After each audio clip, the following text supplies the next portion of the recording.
This is the genre of horror film review, a podcast for those who love scary cinema. Call me Screw Loose. I'm a writer, a filmmaker, and a horror fan. Welcome to the genre of horror film review.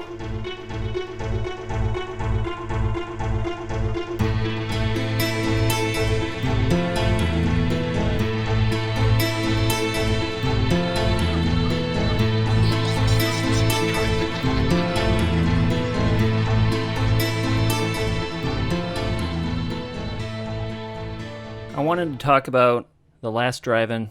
So this is a show that's on Shudder. I like it quite a bit. It features a film critic called Joe Bob Briggs, and usually each Friday night in season, he hosts a double feature of horror films. You don't know what they're going to be up until the moment the films premiere. And he introduces the films, and he signs off the films, and he also cuts in throughout the films, and he gives insight and knowledge on, what you're watching. And as a person like me, I'm a horror fan, I'm a filmmaker.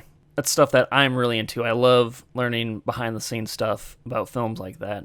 The first time I watched The Last Drive-In, so my sister has a subscription to Shudder, and she shared the password with me, and I was checking out different films that were on there. One of the shows that popped up was The Last Drive-In. I didn't put it on. One night, my mom, who actually doesn't watch Shudder at all, she had it on for some reason that night, and she was watching the episode where Joe Bob covers Castle Freak. And I was kind of bored and didn't have anything to do, so I sat down and watched it too. And I'm like, you know what, this is interesting enough. It was interesting enough for me to keep going. It was the episode where he covers One Cut of the Dead. It's a Japanese zombie film that is really good. It's one of my kind of personal favorites, I guess, as of recently, especially as a filmmaker. It's kind of a love letter to filmmaking, but that episode, Joe Bob opened it up and he was talking about Russians and deepfakes. This was right before the election where Donald Trump got elected president here in the United States. And yeah, well, he's rambling and going on, and the dude he's so charismatic and he's fun to listen to. He does this kind of Texas redneck shtick. He's going on, and I'm kind of sitting there like, well, what the hell is this guy talking about? What does this have to do with this Japanese zombie film? And I don't know. Eventually, like all his other shows, or all his other intros, as I would come to learn, circles back on the movie. There's a point to everything he says, no matter how, kind of off the wall it might seem. And the dude's just fun to listen to. I love his insight. And that's basically how I got into watching The Last Drive-In. I do watch a lot of shows, but I will say that I almost never miss, figuring out what Joe Bob covered that week on The Last Drive-In. It's one of those shows that I definitely get excited. I get excited like this past Valentine's Day when they covered, they did a Valentine's Day special. They covered Tammy and the T-Rex and also The Love Witch, which were both a lot of fun. And, they do other stuff like that. Each year he does a Halloween special. Each year he does a Christmas special. And apparently Valentine's Day, I don't know, maybe they won't do that again, but I guess we'll see. Another thing that's really cool about the show is, just the movies. So something I kind of noted, or something I kind of like, is I suffer from the fact that, the dilemma of choice sometimes. I have access to Netflix and Hulu and Disney Plus and Amazon Prime, Shudder. I think I have too many subscriptions. I need to cancel a few, but I have PBS. And at the end of the day, maybe I've been spoiled for a long time about being able to put whatever I want on when I want. So the fact that the way The Last Drive-In works is, you really don't know what it's going to be. You tune in because of Joe Bob and the fact that he's going to put on these exploitation horror films, and a lot of them you're just not really ready for. And so that's kind of cool. It's kind of cool to have somebody select a film for you. He's covered well-known films like the Texas Chainsaw Massacre. He's covered The Hills Have Eyes. He's covered Halloween. And he's also covered a bunch of films that I wouldn't have watched if I hadn't, been paying attention to the show. He covered Maniac Cop. He covered A Girl Walks Home Alone at Night, which is an Iranian feminist vampire film. That one is another one of my favorites. I already mentioned One Cut of the Dead, which is this Japanese zombie film. Reanimator. I saw Reanimator for the first time because of this. And I don't know, just the variety of different films you can watch. Tourist Trap. I had always heard about Sleepaway Camp, which has one of the pretty crazy ending to it, a pretty crazy twist, I guess you could say. And it covers different French films, demon films. One of the French films, no, it was Italian, called Demons, which that one's pretty cool and pretty crazy. Loved that. He has a lot of guests on. He had Jeffrey Combs on. So Jeffrey Combs was the star of Reanimator. He's also the star of Castle Freak, a lot of H.P. Lovecraft adapted films. Bruce Campbell is one of my... I love Evil Dead 2, Army of Darkness. I met Bruce Campbell one time in Iowa City. He was giving a talk and he signed my Army of Darkness, Blu-ray, and watching Joe Bob talk to this guy. So if you can't tell, I'm a bit of a fanboy for Joe Bob, and so when you're watching this one guy that you're a fanboy of interact with another person you're a fanboy of, it's pretty awesome. He also had the actor who played Pinhead on. He had Eli Roth, who, he's a filmmaker, an actor. He made Hostel 1 and 2. He made Cabin Fever. And as an actor, the role I always think of when I first think of Eli Roth is he played the Bear Jew in Inglourious Bastards. But that guy... was fun to listen to him talk. He had so much knowledge about filmmaking and horror films and the history. I mean, on Shudder, he hosts a series that's about the history of horror. One other guest, I guess, he's had a bunch of guests. He had the girl who starred in Sleepaway Camp on there, and he also had Roger Corman, I think was his last guest of this last weekend. Roger Corman is considered like the king of the B movies, and he's made some Hollywood films, but he's also like independent filmmaker, king of the B movie. He always figured out how to do these things. He did the original Little Shop of Horrors. So they covered Little Shop of Horrors. They also covered Humanoids from the Deep, which is about these amphibious dudes who come up and they want to kill all the dudes and they want to sleep with all the women, apparently. Really kind of a weird film, but it was an entertaining film, and I wouldn't have watched it if it wasn't for the last drive-in with Joe Bob Briggs, so I'm pretty happy about that. I don't know, I guess one of the last things I wanted to talk about the show from the perspective of a filmmaker, which I am. I mean, I do a lot of horror films. I mean, I've covered other genres, but I always kind of come back to horror because I think horror movies are just fun, and they do give you a lot of chance for like social commentary. And one of the frustrating things is, I mean, I'm definitely an amateur independent filmmaker.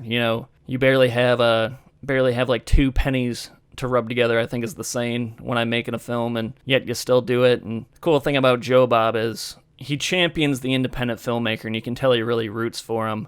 He's called the only drive-in movie critic, and apparently it's because he would go and he would cover the films that used to play at drive-ins. I mean, not everybody knows this. I didn't know this until recently. I was listening to a lot of podcast interviews that Joe Bob would give where drive-ins initially, big studios didn't want to put their movies into drive-ins. They thought it was kind of, lowbrow, and they just didn't want to do it. And most of those drive-ins were mom and pop establishments, and they needed stuff to show, so they would reach out to these independent filmmakers who were making, a lot of times it was horror, it was grindhouse, these B-movie things, and so they would reach out to these independent filmmakers to let them put their films in the drive-thru, so they would, in the drive-in, not the drive-thru, we're not going to McDonald's, but to put their films into the drive-in. And it kind of worked the other way around too, because movie theaters didn't like showing these exploitation horror films because they thought it was lowbrow. So,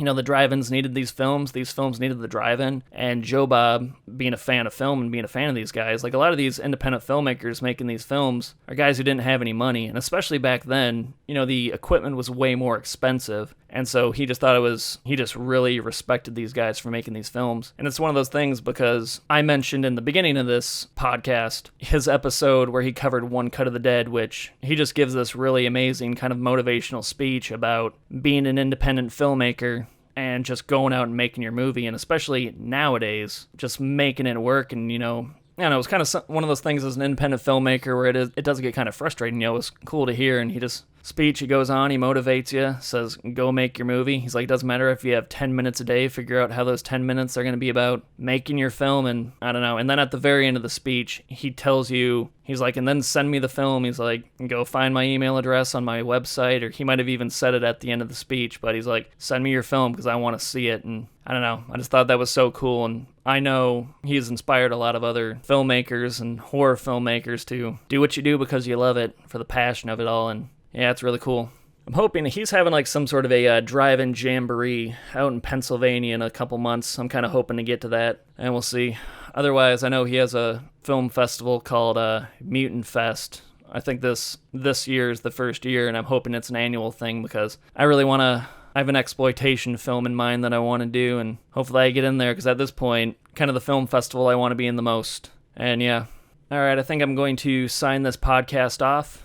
I hope I've influenced some people to give it a shot, because I know there's a lot of people out there just like me who, really appreciate The Last Drive-In, and they're kind of Joe Bob fans and like what he's doing, especially with like kind of how the show came to be. So, Joe Bob is in the vein of those horror movie hosts from like days gone by, like the Creature double feature and stuff like that. And the last show he hosted was Monster Vision on TNT, and that ended in like 2000. And I was listening to him talk on a couple of interviews, and he was talking about how, every year since 2000, somebody would come to him and be like, hey, we want to do a show with you. And he's like, okay. He's like, you'd basically go get lunch with him and never hear from him again. And then finally around 2018, he had a couple of guys approach him about, they wanted to pitch a show to Shudder featuring him. And he's like, okay, and again, he figured, go get lunch, never hear from them again. And well, he eventually met up with the Shudder executive, and the Shudder executive wanted to do the show, and he's like, well, what do you think you'd want to do with us? And Joe Bob said, well, how about like a marathon? And so they eventually landed on doing a 24-hour marathon. And so they were all ready to go, and then finally, I guess at the last minute, the people from Shudder contacted Joe Bob, and they had lost the budget, needed to do the production somehow, or they no longer had it, and they had a reduced budget that they could do, and Joe Bob said he was getting ready to pass on it, except for the fact that the crew who was supposed to work on the production, they came forward and said that they were so excited to do this that they were going to do it for free. And Joe Bob's like, well, I guess we're going to have to do it.